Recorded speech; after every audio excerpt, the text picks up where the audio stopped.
Hello everyone, nandito tayo sa Baguio Botanical Garden ngayon and the entrance fee is only 10 pesos. So join me as I give you a quick virtual tour sa loob ng Baguio Botanical Garden.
After nga nating mag-ikot-ikot sa different gardens here, ang next naman natin gagawin would be shopping for plants. So napakadaming choices ng mga ornamental plants here. May mga succulents as well, may mga cactus. And so if you are just new to our YouTube channel, since nandito tayo ngayon sa Botanical Garden, magkakaroon tayo ng shopping wherein ipapag-giveaway natin yung mga succulents and cactus na mabibili natin for today.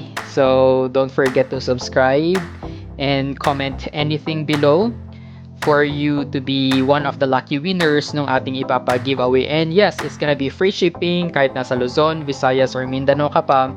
I will be sending to you some of the succulents na mabibili natin for free. Ayan. So, anyway, before tayo mamili, I wanted to show you yung mga binibenta nila dito. So, hindi lang puro ornamental plants, may mga herbs din. Ayan. So, for example, yung mga sili na yan. So, kumbaga, one-stop shop na if you're gonna be coming here.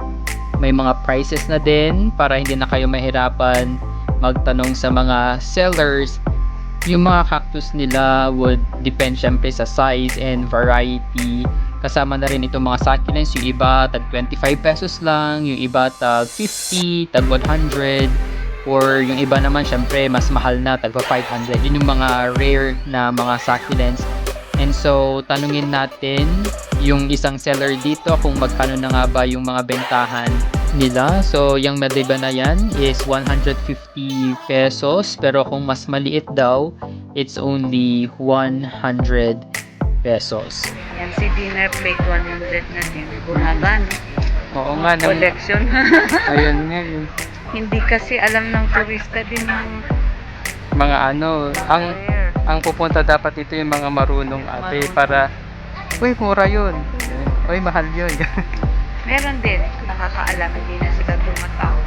Oo, Agavoides Agavoides, na ano. pink tips. Magkano yan? 300. Ang mahal. Wala bang discount yan? Parang wala 50, sige. wala pa akong ganun Ngayon. yung bill. Mahal kaya yan. Pink tips pero anong kulay niyan? Pink, ganyan po talaga. Red talaga, ay green siya tapos yung tips niya lang. Tips nila ang nagpipink. Yan yung Agavoides. Hindi na ako nagdala ng Romeo kasi mas mahal pa. Oo.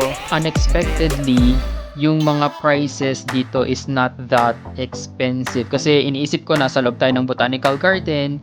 It's a tourist destination kaya dapat mas mahal yung kanilang prices. Pero hindi. Almost similar siya sa prices sa Baguio Orchidarium. But here, syempre mas limited yung mga choices. Pero maganda naman yung mga naka-display here. Ayan, so itong mga ito tag 100 or 50 pesos. Yung mga naka-dish garden na ito, 200 pesos. While this one, yung medyo malalaking dish garden would be 500. Our brain cactus na potted siya, it's 100 pesos. Yung ganyang size na din, 100 lang yan. And here sa baba, we've got the golden barrel cactus for only 250 yung bentahan nila dito, and I'm thinking of buying one. Gusto ko rin mag-alaga ng golden barrel soon. Yung mga gymno na yan, it's 1,000 pesos. And of course, a lot of different cactus here. Pero yung mga brain cactus na hindi sila potted or nakalagay lang sila sa nursery plastic na pot na ganito, it's only parang 3 for 100. So, makaka-save kayo if ang bibilhin ninyo is yung mga hindi pa potted kasi ang laki ng difference, 'di ba? Ito mga ito nasa around 35 pesos each only, pero pag nakapotted sila, it's about 50 to 100 pesos each ang bentahan. Kaya doon na lang tayo sa ano, 'di ba? Naka-plastic pa na pot. Ayan. So, I'll get this one. So, we will also be buying different kinds of succulents, but definitely hindi yung masyadong malalaki. Kasi pag masyadong malaki yung bibilhin natin, hindi siya magkakasya sa box na ipapadala natin for our giveaway. So, ayan lang yung ating short tour dito sa Baguio Botanical Garden. If you haven't subscribed yet sa ating travel channel, itong The Lone Traveler, please do subscribe. And I'll see you in our next na adventure. So thank you guys for watching.